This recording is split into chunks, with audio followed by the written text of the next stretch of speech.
O MPRJ obteve o afastamento de 8 agentes socioeducativos do Centro de Atendimento Intensivo Baixada por agressão a internos da unidade. Confira agora a última parte de uma matéria sobre o trabalho do Ministério Público do Rio de Janeiro, neste caso no quadro MPRJ pelo Estado.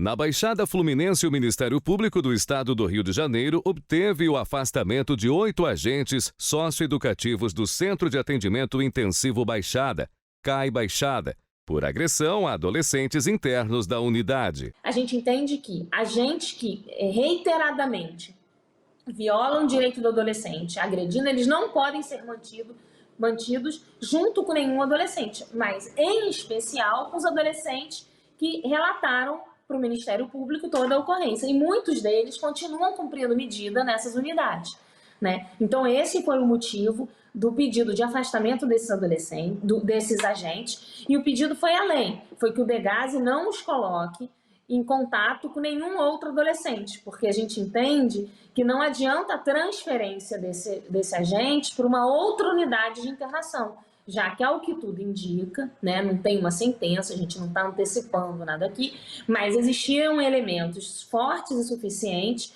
para indicar um proceder, né, um proceder equivocado por esse plantão que atuava no CAI Baixada. Então, a gente não pode transferir esse problema para uma outra unidade, né? E a juíza acabou acolhendo esse pedido do Ministério Público.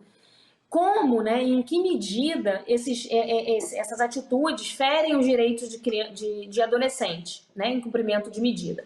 Bom, a gente parte da Constituição, né, que a gente sempre parte da Constituição, e a Constituição de 1988 ela inovou com um capítulo específico para tratar, né, da infância e da adolescência, né, de crianças e adolescentes, mas em criança não pratica ato infracional, então a gente vai se ater aos adolescentes.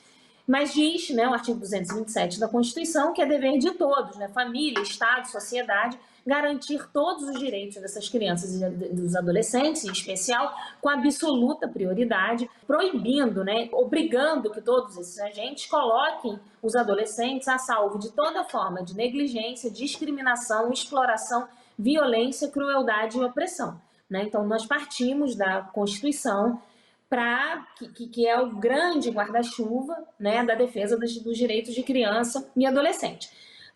Logo após a Constituição, né, nós temos o Estatuto da Criança e do Adolescente, que também fala expressamente no seu artigo 5º que nenhum adolescente será vítima de nenhuma forma de violência, crueldade e opressão, e que, eventualmente, se isso acontecer, os responsáveis têm que ser punidos na forma da lei, seja por ação, e é importante dizer isso, seja por omissão, né? Porque às vezes alguns agentes não agridem diretamente, mas presenciam e se omitem no seu dever de proteger aqueles adolescentes que estão sob a responsabilidade do Estado, né? Então o Estatuto é muito claro quando ele fala da responsabilização, tanto por ação quanto por omissão.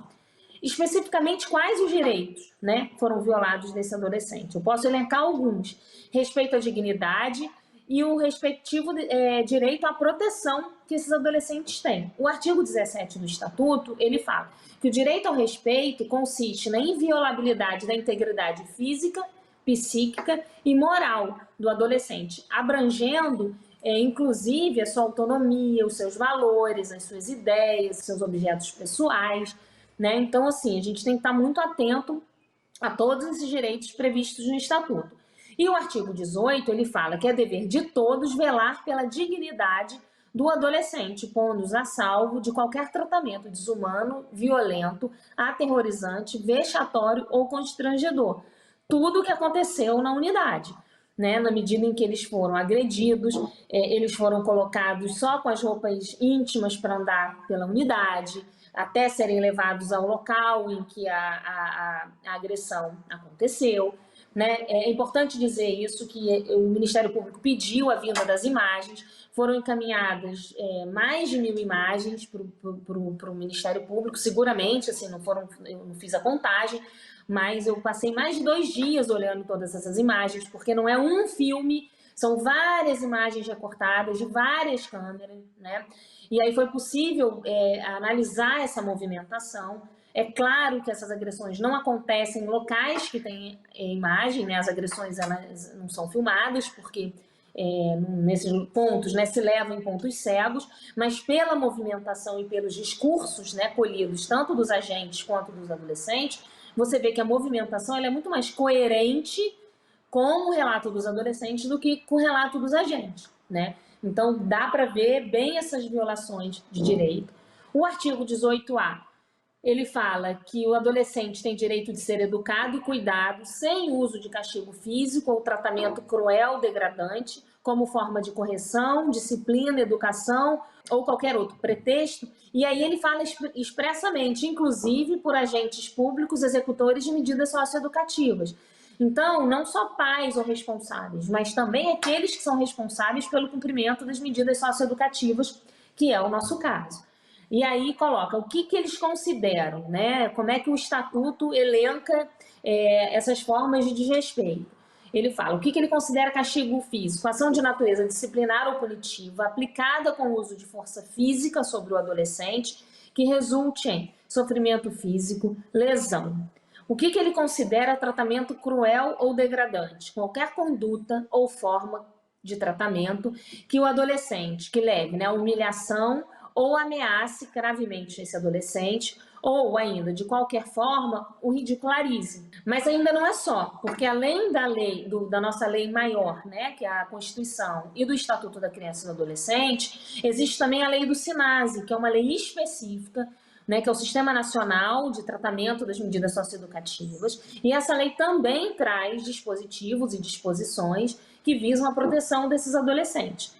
O seu artigo 49, por exemplo, ele dispõe sobre o respeito à personalidade, além de todos os outros direitos já previstos no Estatuto e em todas as outras legislações. E aí a gente volta a falar dignidade, respeito, direito de não ser agredido, né? Então, esses direitos foram flagrantemente violados. É importante a gente dizer também que, assim, a gente sabe, né, e eu tenho muitos anos de experiência na área da infância, que esses adolescentes, eles também transgridem lá dentro, né? Quando a gente fala da violação dos direitos desses adolescentes, a gente não fecha os olhos que também eles transgridem dentro da unidade, muitas vezes eles tratam os agentes com desrespeito, muitas vezes eles agridem e ameaçam esses agentes, mas para isso existem meios previsto na lei e previsto no próprio regimento interno da unidade para você deter isso. Então, nós temos procedimentos internos que a unidade pode instaurar e deve instaurar diante de desrespeito às normas internas da unidade. E também, se os adolescentes eventualmente praticarem ato infracional lá dentro, eles têm que ser conduzidos à delegacia. Então, existem meios legais para você conter os adolescentes, né, quando eles transgredirem. O que não pode ser a violência. E é isso que o Ministério Público não compactua e não compactuará jamais, né? Então, isso é importante também dizer, que não é que esses adolescentes sejam sempre obedientes e obedeçam às regras, estejam ali, não. A gente sabe que tem muita dificuldade, né? A gente reconhece, inclusive, a dificuldade dos próprios agentes, às vezes com poucos recursos, às vezes numa carga de estresse. Essa pandemia, ela não veio só para mim, só para quem está eventualmente assistindo esse programa, ela veio para todo mundo, né? Então, assim, não é que o Ministério Público não seja sensível a isso, né? A gente reconhece, inclusive trabalha firmemente em favor de capacitação para os agentes, de alternativas para eles, né? Mas é importante deixar isso bem claro, que todas as dificuldades que os agentes tenham, que possam ser e que elas existem, elas não podem levar à violação de direitos de adolescente que está cumprindo medida sob a responsabilidade do Estado. Tá? O Estatuto ele prevê que essas entidades que desenvolvem programas de internação têm obrigação de observar todos os direitos e garantias de que são titulares os adolescentes, é o artigo 94 do Estatuto, e devem preservar a identidade e oferecer ambiente de respeito e dignidade a esses adolescentes.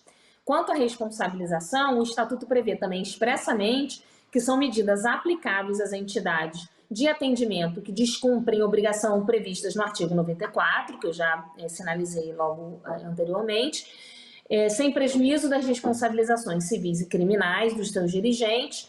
E aí ele traz possibilidade de afastamento provisório, que foi o que o Ministério Público acabou pedindo, né? Então tem essa previsão no Estatuto. E o SINASE, ele fala que no caso que é aquela segunda lei que eu expliquei, né, especificamente para o caso que acompanha o Sistema Nacional de Medida Socioeducativa. No caso de desrespeito, mesmo que parcial ou não cumprimento integral às diretrizes e determinações da lei do SINASE, em todas as esferas, são os sujeitos gestores, operadores, prepostos, entidades, todos eles estão sujeitos à responsabilização. E os agentes, mesmo se não for agente público, que eventualmente cometam esses atos, ainda estão sujeitos à aplicação da lei de improbidade administrativa, né? Então, o Ministério Público na área da infância já entrou com a representação.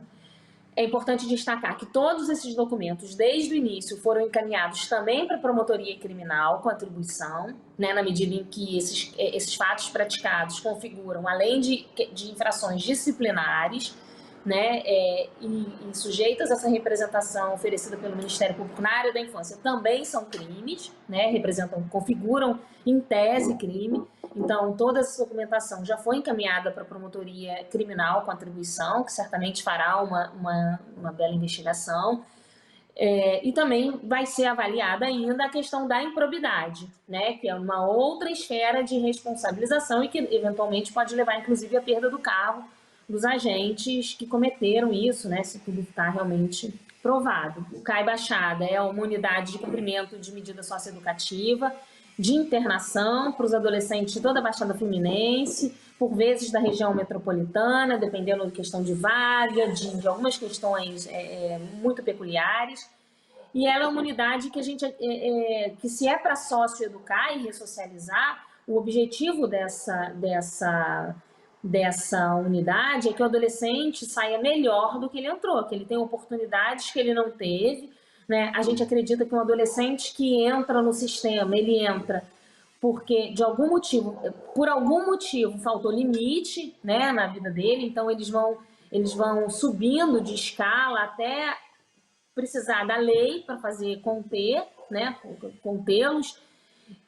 Mas assim, se a gente cumpre a lei, né, internando no caso de cumprimento, no caso da prática de ato infracional, a gente também tem que cumprir a lei se for violado esse direito, porque ali deve ser um ambiente em que ele deve ter segurança, ele deve ter profissionalização, ele deve ter educação, ele deve ter saúde, ele deve ter todos os direitos dele resguardados, né, para que ele possa sair com condições diferentes das que ele entrou, né, na unidade. E é para isso que a gente trabalha, né, e vem trabalhando.